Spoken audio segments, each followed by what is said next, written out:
Hello everyone, how are we all? Welcome back to my channel and to a video that I thought would be really beneficial to film. So if you followed my channel for a while, or if this is the first time you're clicking on my channel, hello, my name is Luke. We're currently renovating a mid-terrace Victorian property, and a year ago we completed our kitchen renovation, and I thought this would be a really interesting video to film to give you like a 1 year on how we're getting on, how we found it, how it's wearing, things that we like, things that we don't like, things that we change if we got to do it again, things that we genuinely couldn't live without in the kitchen, and just a little update because if you are in the process of thinking about renovating your kitchen, thinking about renovating your home, what to start with, I'm going to hopefully debunk some things and myths, debunk some myths about kitchen renovations and costs. Other than that, I think we're just going to have a very nice chat and walk around the kitchen. So without further ado, grab a cup of tea, and even if you aren't planning on doing a kitchen renovation, this might just be nice to watch. Grab tea, grab coffee, grab wine, grab gin. It's going to get detailed, it's going to get juicy.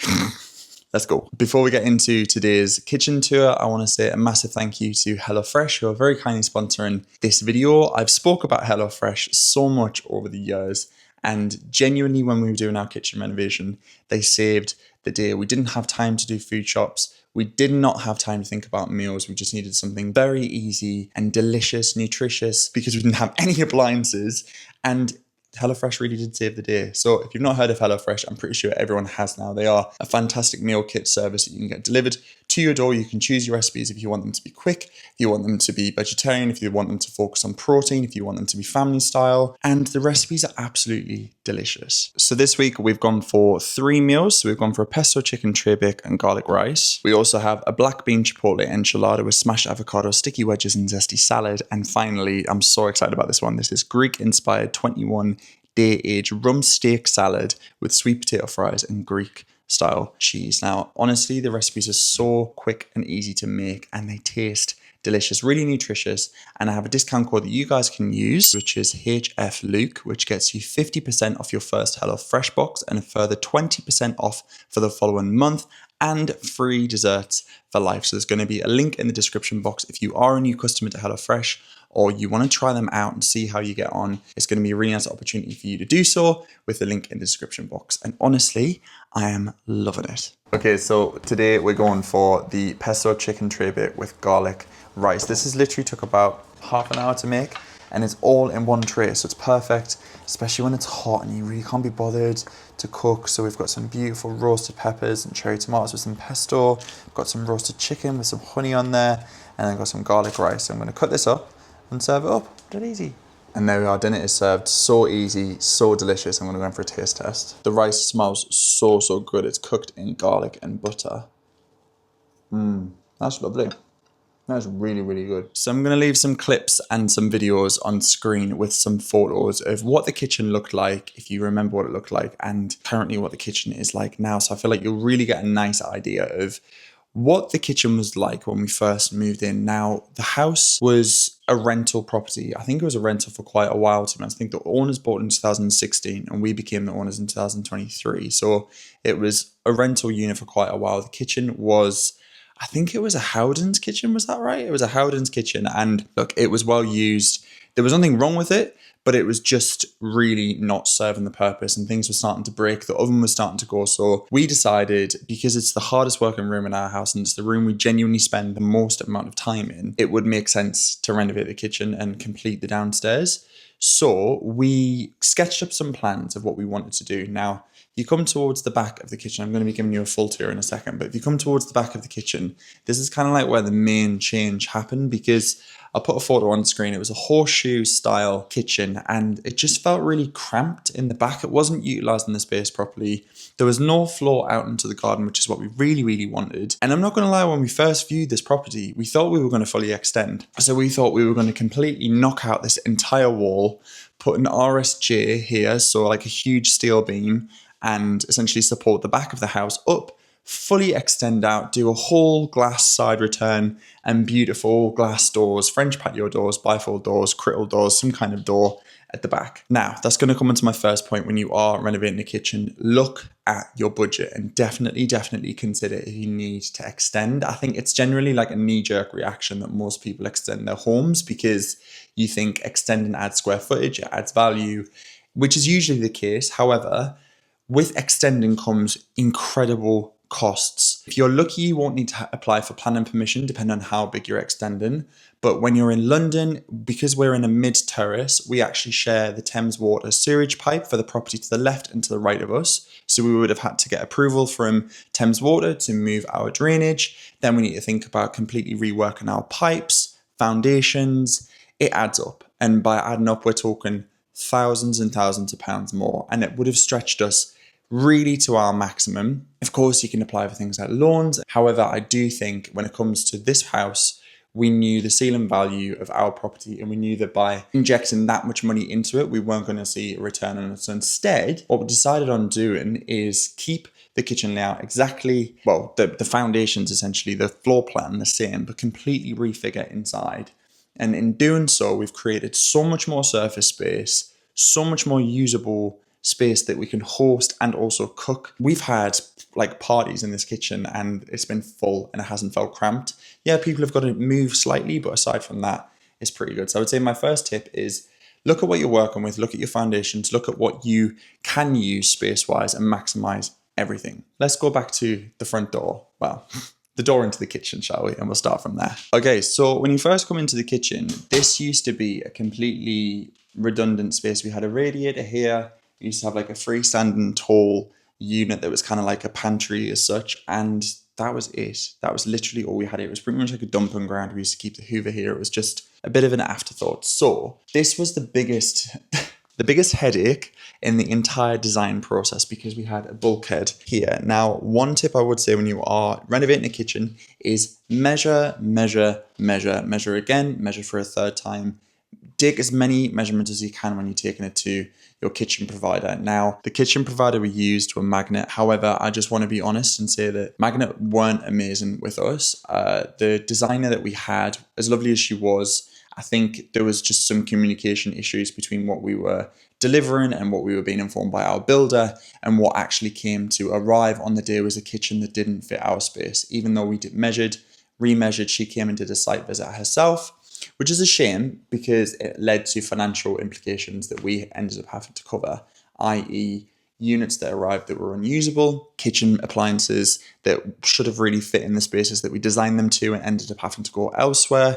So it is a shame, and I would say that the quality of the units doesn't match the price as well. I've heard much better online about Howdens and DIY kitchens, and we actually have we have 3 Howden units in our kitchen. So we didn't even fully get everything from Magnet because the spaces that we had left were only available to use Howden appliances, essentially to buy them and cut them down and put them into the space. So that's just an honest feedback from a paying customer who wasn't that impressed, if I'm being honest. Anyway, enough of that. So we went for a Tatton kitchen, which is a shaker style kitchen in graphite, and it's a really lovely color. It's like an inky black charcoal gray, and we went for full tall floor to ceiling units. This is a double larder. This unit is pretty much like the mismatch of our kitchen. So we've got the microwave concealed, which is really, really nice idea. I'm not a massive fan of microwaves, but we still use it pretty much every day. So having it in here is brilliant because you can essentially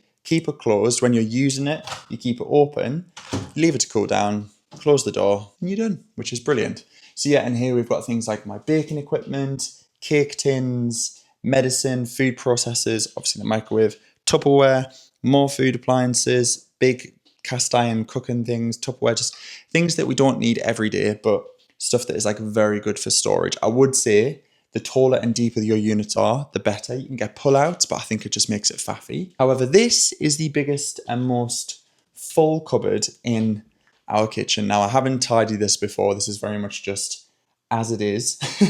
And as you can see, we have a lot of food going on in here. So this is 1,000mm double larder pantry, and this was the most expensive unit that we bought in the entire kitchen. It was something that I really, really wanted, and additionally had to get it's like sauce racks, I think they're called, like spice racks for both sides of the door. It didn't come inclusive of that. So these again were really good because it's additional storage. So you've got your oils, your spices, so you can just see everything in here and know what you want. Same on this side as well. They're not essential, but I think they do really make the space nicer. And then we went for we've got 3 big chunky shelves in here, which are full, like very, very full. Mid-height is all of our sauces, jars, nut butters, spices, that kind of thing. Above that is dry store, so things like pasta. We've got loads of pasta going on in here, to be fair, probably a bit too much pasta. Grains, pulses, coffee, and then the top shelf, because it is so high up, is just surplus stuff that we don't need on the daily, like excess jars, salt, spices, things like that. However, the main bulk of the pantry is pull-out drawers. So these drawers are brilliant. They are inset drawers. We went for a wood finish inside just because I feel like it looks really smart. This is our tea and coffee drawer, which is fab. And then we've got the bacon drawers as well. A good tip I would say, if you can incorporate drawers into your kitchen design, do it, because you can look directly in, whereas a shelf, you've kind of got to look behind and see what's going on, whereas this, you can just pull it out, see what's there, grab what you need, and then close the door, which is just fantastic. Another bacon drawer underneath that. This is our savoury snack drawer, so we've got things like flatbread crisps in here, just all of like our nibbly bits. We say if we ever have guests around, we just grab something out of here and pop it in a bowl as like a little snack before dinner's ready. And this is our sweet drawer.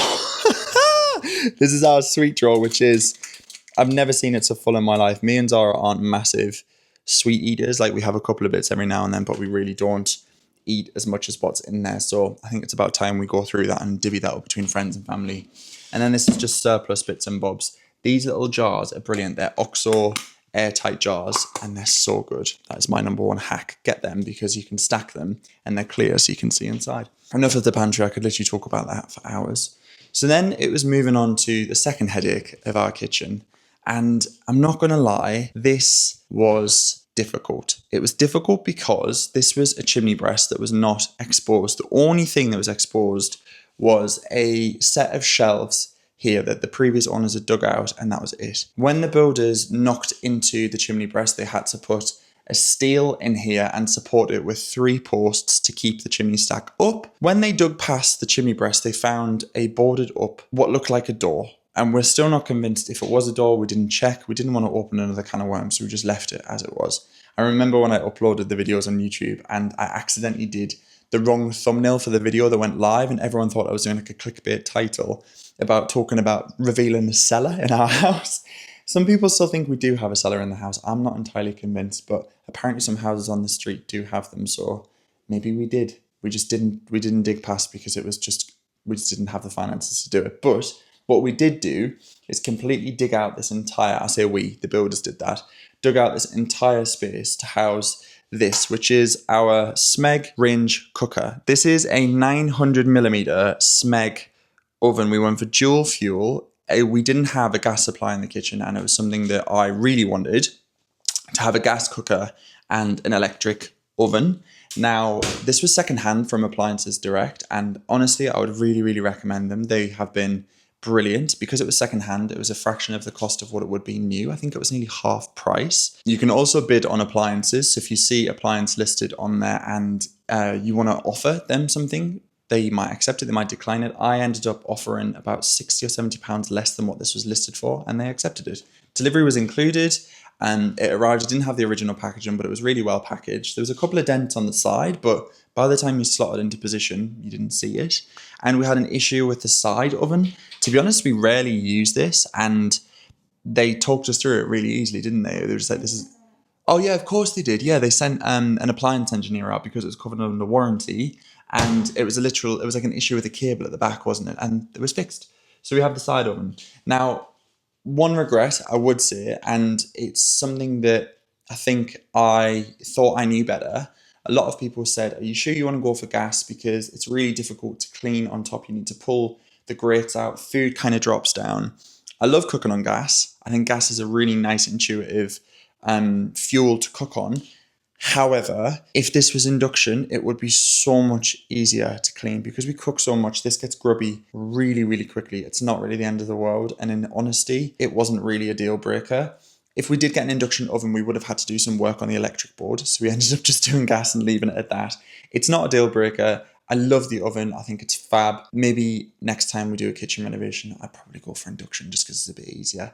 But the extractor hood is concealed, so that's tucked up in there. And then they ducted it out to an external pull through, so all of the cooking smells go straight out of the kitchen. Really don't underestimate the power of an extractor fan. I think so many people now are doing designs online where the island has the hob and there's no extraction at all. Yes, you can open your windows, but having something that really draws, like if I put this on max, it's literally like a convection fan. Zara's aunt and uncle really gave us some solid advice for that, and theirs is like industrial. So if you're doing deep frying, that kind of thing, honestly get an extractor fan because it will save the day. The only other thing that we absolutely love, and I feel like it would be silly not to mention, is the tiles. And in all honesty, I think this actually is my favorite thing about the kitchen. When we were designing the space, we knew we wanted to go for something incredible and really like just wow when you walked in, and that was these tiles. They're from a place called Tile Mountain. They are in two different designs, so we've got them in the burnt volcanic orange and then in the porcelain off-white, and we went for double spaces and then clear white grout, and honestly they've stood the test of time. The grout hasn't discolored. They're brilliant. They're absolutely brilliant. Really easy to wipe clean. We went from on the backsplash as well, and I love them. When we had the original kitchen design, what we thought we were going to do is have a run of drawers either side of the oven and then continue the chimney breast all the way down, so there would have been a gap in the work surface. Now,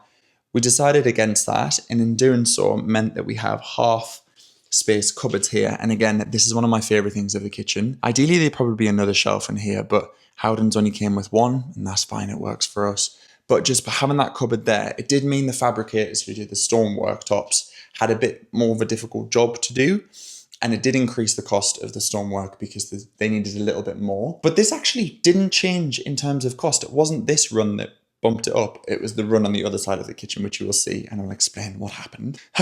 But yeah, it's just honestly having that clear run. Like this is actual usable space. So I've popped chopping boards here before. I've had cups of tea and coffee here. So I really am glad that we did that. I think that was a good design feature. I've seen people do inset storage alcoves, I think they're called, like cubby holes on either side, niches, exactly, which is fab. We didn't do that just because it would have meant drilling into structural chimney breasts walls, which is just, the builders were like, it's not worth the hassle. I've seen people do pot fillers on this wall, so you can have like a pot filler for your pan. Again, just didn't really seem like something that was necessary for us. Like the sink is literally there, so it's just a case of filling a pan and bringing it over. It's really not that big of a deal, but if you've obviously got a big kitchen, I get it. If you've got kids running around, I get it. So that's something maybe to consider. This part of the kitchen, I would honestly say is like a very well used space, and we love it. So this is like the tea and coffee station. So we've got a kettle. We're probably one of the only people who did a kitchen renovation in 2024 and didn't install a hot tap. The amount of people I see online who use hot taps, and look, Zara's worked in properties, in really high-end luxury properties, and coming from experience, she said they're a bit of a nightmare. I know many people who have them. Zara's aunt and uncle have them and they love theirs. You have to service them for one. If they break, they're expensive to fix. And in all honesty, I like our kettle. Like, it's a nice kettle. It's a dual-lit kettle. It's a really classic design. Like having a kettle on the side really isn't that much of a deal breaker for us. For the sake of having more storage under the sink, I think it's just not worth it. But of course, if you want to have a hot water tap, do that. You can get ones with sparkling water in, filtered water. We do have a water filler in ours, which is quite nice. But yeah, coffee machines here. These shelves, I get so many questions about them. Where are they from? They're from IKEA. They are so cheap, but they match the same wood tone as what's inside the units. It's just a nice little touch, and the exposed wood does kind of pull together really nicely. We went for open shelving rather than cupboards. Again, I would say if you're doing floor-to-ceiling cupboards, you don't need wall cupboards as well. It brings the space in. The one thing I love about this kitchen is it feels so bright, so open, so like airy, and I just love that we went for open shelving. So many people said, don't do it, it gets greasy, it gets dusty. We genuinely, like, don't we? We use everything on here pretty much every day, bar like a couple of jugs or maybe like an egg cup. But realistically, if that gets a bit dusty, you can just give it a wipe. But all of these cups, we cycle through them on the daily. Fruit bowl here, plates, glasses, like, means I love a bit of wine, so they always get used. So really, like, having open shelving, like, I just can't recommend it enough, and I really, really love it. So that's kind of like the design flow that we had going from one side of the kitchen to the cooker. Two big deep drawers. These are 1,000 ml deep drawers, and we went for a concealed cutlery drawer. Now, again, this insert is from Howden's. You're seeing a running theme here. Magnet couldn't supply cutlery inserts for weeks, and I went to Howden's, collected it the next day, and this was like 60 quid, which is just brilliant for something that's bespoke and made to measure. So the concealed cutlery drawer is just really nice. So it's away, big deep drawers, so you can see all of your plates and crockery here, and they fully pull out, which I just think is such a nice design. So there are some lovely benefits to using Howden Magnet, sorry. And then underneath we have a huge drawer for pans. So there are all of our saucepans, and yeah, but it's just things like this. Like this is I've never really been able to make this kind of work since we've moved in. It's supposed to sit on there and it just pings off. It doesn't affect the design or the functionality of it, but it just shouldn't really do that 1 year in. So it's just things like that. We've talked about this a lot about fridge freezers because I do cook a lot and it is only me and Zara. However, we did think when we had the old kitchen, we had a split fridge freezer. Now, these used to be integrated. And as you can see, they are still integrated, but when you open the door, the fridge door does not open, which is a real shame. So basically we had a real issue with the fact that these doors are split. Now, the handles are from Plank. They're really lovely handles. I'll link these down below. Realistically, they should have been mounted over the split of the door. However, that would have been far too low to grab. The builders mounted them there, which made sense. So when you open the door, essentially the pressure just isn't split evenly. So the doors ended up warping, which meant that they split. It happened on the freezer as well. So we've had to essentially unintegrate the fridge freezer appliances. So you just have to grab them from the top and open them. It's really not that big of a deal. Like it's literally just one additional thing that you have to do, but it's something that we shouldn't have had to done. We spoke to the guys at Magnet. They offered a solution. The solution involved paying a couple of £100, and I don't think it would have fixed the problem. So we didn't do that. We just said, you know what, it's actually not worth the ag. So if you are doing integrated appliances, make sure that your doors are full-size doors and that they are correctly installed with handles pulling on even pressure. It's not great. So that's, again, a regret. These doors are amazing. I absolutely love them. These are aluminium crystal doors. They're not crystal-esque. They're not fake. They are full steel crystal doors. They were the most expensive part of the glass in the entire kitchen. And to be honest, I'm glad that we did it. I'm glad the builder didn't tell us how much they were until I paid for them. Because the original quote was great.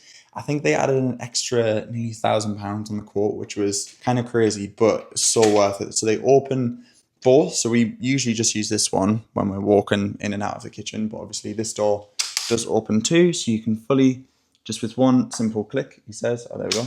One simple click, you can open this one too. And you have that full indoor-outdoor space that we just knew we absolutely wanted. I'm going to leave that open because that's just so nice. That breeze is lovely. It's a very hot day when I'm filming this. I know a lot of people say crittle doors are trend-led and that they're going to go out of fashion, they're going to go out of style. Those types of doors, proper crittle doors, have been in buildings for decades and I love them. I think it works with this design. It doesn't work with every design, so definitely consider other options. You can go for classic French doors, you can go for sliding doors, you can go for bifold doors. This was quite a narrow space. We ended up having to bring the wall in slightly because this used to be a window. It was a panic, and Zara was reassuring me through the entire process that it will be wide enough. And in my head I was thinking, why are they bringing them in? We need more light, we need more light, we need them to go full to the ceiling. In hindsight, I understand why they did it, so it makes sense. This is our boiler cupboard. So if you do have a boiler and you don't really know what to do with it, turn it into a cupboard.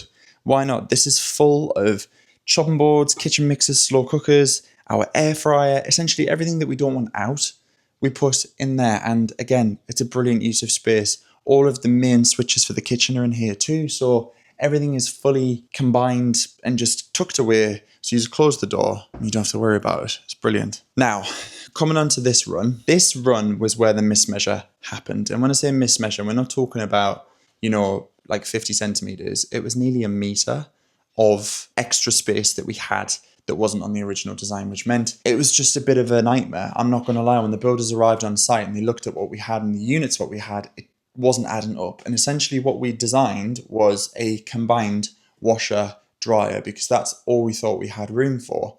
Turns out that we actually didn't. We had room for a separate washer, which is fully integrated. We had room for a separate tumble dryer, which is also fully integrated. And we still had leftover for a wine rack, which kind of gives you a glimmer into how much space was mismeasured, and it's nuts.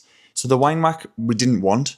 It wasn't something that we really liked, essentially, because I mean we do have wine in it, but it's just a bit of a, we bought it just to put in there. That was from Howdens. This pull-out is not very stable, as you can see. It's very wibbly-wobbly, and again, just didn't really want that. They did it as a gap filler, but realistically, I mean, it serves a function. Like, don't get me wrong, it's great, but we put lemonade in there. It's not like nothing here. It's just a bit of a, in my opinion, a bit of a waste of space. This could have been a nice wine fridge. There's an expense that we didn't factor in. Sorry, there are some parakeets in the garden, if that's what you can hear. Anyway, this is our integrated bin. I would strongly recommend doing this. Honestly, having bins visible in the kitchen is not the end of the world, but if you can integrate them, do it. It just keeps everything so much more clear and just like clutter free. We went for a full open shelving look here as well. And to be honest, I think a regret would be to not get something bespoke here. So we ended up using 2 IKEA shelves, and you can see that one of them's kind of dropped just over time. I think it's just because the house settles and maybe this has got slightly more on it than this does. But aside from that, it's really not the end of the world. I think it's a really lovely touch, and it displays all of our lovely things. So we've got like the radio, candles, cookbooks, a piece of art, a plant. Like, it just, again, makes it feel so much more homely and nice. We put a strip light underneath here too, which I'll turn on in a second. Let me do that now. So the strip light we use so much in the winter months, and the above lighting as well. We went just for 3 really simple wall lights. Honestly, when it comes to lighting, more really is more. We do have spotlights, which we very rarely turn on, but these are kind of like the main lights that we have on like a day-to-day basis. Maggie's just coming in to say hello. Hello. Do you like the kitchen? Yeah, I love it. But again, yeah, this is like the main worktop that we prep all of our food on. This is where we cook. This is where everything kind of just is, if that makes sense. We've got the toaster here and a little lamp, which I just think is really nice. It just adds a bit of like a cozy feel. If you are renovating, do get as many plug sockets as you possibly can, and get them with USB sockets as well, because this was a thing that I was like, do we really need that?